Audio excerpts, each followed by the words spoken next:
What is up, toy fans who are obviously over the age of 13? Welcome back to my channel. Today, we're going to be taking a look at a figure I've been incredibly excited for, SH Figuarts BROLY Super. From, of course, the recent movie with his semi-reimagined and awesome new look.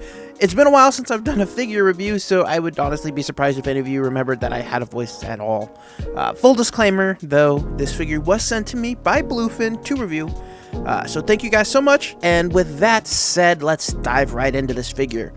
Since it is BROLY, the box itself is much larger than your standard figure art packaging, but it features the same modern new designs in art style, with the window on the sides, the black and white artwork on the back, and it also shows his various modes that come included with the figure.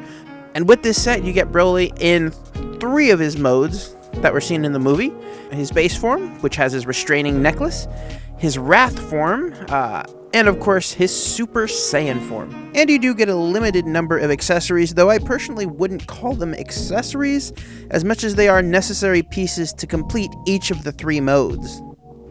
And to get into the first mode, which is BROLY's base mode, all you gotta do is take that restraining necklace, plop it right onto his neck stump, and then jam his base head in there. Yeah.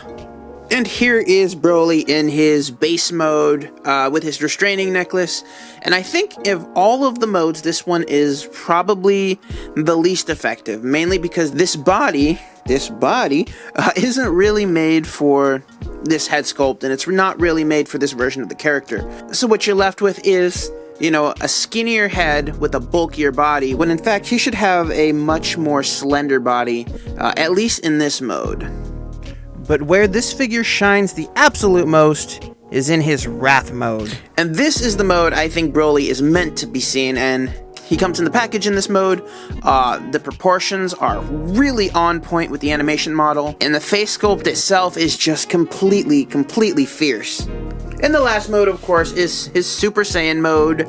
It is almost entirely identical to his Wrath mode. The hair pieces are identical except different colors, and of course the only major difference is the sculpt of the face. But for the remainder of the review, for the remainder of the review, we're going to talk about him in his Wrath mode, because I absolutely love it. Alrighty, and now here we are, just with BROLY. We're going to talk about BROLY. Now, I mentioned that he doesn't really come with a whole lot of accessories, but he does come with 2 extra sets of hands. He has kind of a partially open, semi-clenched fist, and as well as an open palm fist. And I think what it lacks in overall accessories, it makes up for in paint detail, in articulation, in sculpt. This is an amazing figure. Just the way it's engineered, the way his armor sort of adapts around his whatever pose is in. This might be one of my favorite figures of all time. But it's not perfect. It does have a couple blemishes. You know, you're gonna find mold lines or flash marks, like right there in the back of his shoulders. And he's got some marks inside of his thighs. There's also a small issue, not really something that bothers me, but I've seen that it bothers other people, and that's wherever he has a double joint, like his elbows in the back, as well as his knees. The plastic is a different color, it is a little bit shinier, it doesn't really match the matte, but that seems to only be the case under certain lighting, and again, that's really reaching. Overall, I'm extremely satisfied with the paint. I don't notice any details from the animation model that aren't here. You know, the detail on the face sculpts are really nice, and he's got a minimal but effective airbrushing. Now let's talk a little bit about articulation, and I think this is the highlight. This is the pinnacle of this figure, is his articulation. It does have one minor thing, and that is his head sculpt because of his Super Saiyan hair. You can't really bend his hair back, or you can't really bend his head to look upwards. So what you'll find yourself having to do is bend his whole torso up in order to look up. But apart from that, you do get left and right, and you can actually look down. And you'll get a little bit more articulation too if you do remove his restraining necklace.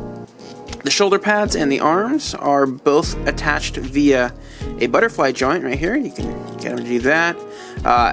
And there's really not a pose you can't do with this. So you can pull the arm out like that. Of course, you can do whatever you can expect to do on a butterfly joint. But I love the way the shoulder pads integrate with this, and it's super simple, and they're just on simple universal joints right here. So when you're posing them, you'll have to kind of move them out of the way, get the pose you want, and then kind of reinsert them, and it almost always is able to keep the sculpt no matter what you do, and I love that for them. These shoulder pads are never really in the way like a lot of other accessories, or like Vegeta 2.0 where they're kind of in the way because they're on those single hinges.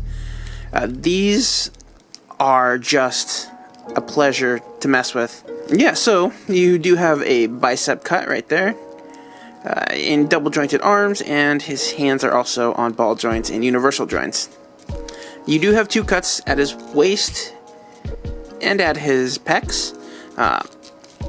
His waist joint can pretty much rotate 360, but I do have issues with his upper ab cut, and that is this green thing right there. Now you'll notice it's molded in there. It's not going anywhere, and because of that and the way it is, I don't know how well you can see that, but right here, it's scratching the paint underneath here in this bottom layer. It's hard to see on camera, but in person it's very noticeable. Ideally, this should be maybe a softer rubber plastic or on maybe a small hinge. I know that would add parts to it, but because of that, it is scratching it quite a bit.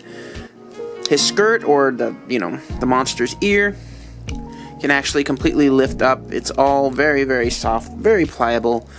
There hasn't been a pose I haven't been able to get him in with his skirt, even though it does look really like it would get in the way. I'm super impressed. The shoulder pads in the skirt are blowing me away. Now his legs are on individual butterfly joints, so you can do that thing where you can get it to not break the sculpt. And you can do that individually, so if you want to do just a high kick with one leg, and then keep the other one firmly on the ground and keep that sculpt, you can definitely do that. He does have a thigh swivel as well, double jointed knees, and an articulated, just like his hands, it's on kind of a universal joint attached to a ball joint, and he does have a toe articulation right there. So yeah, that is a mouthful. I haven't really found any poses that I haven't been able to get BROLY in, and I've just been having an absolute blast with him. I don't think there's really a whole lot more to say about him.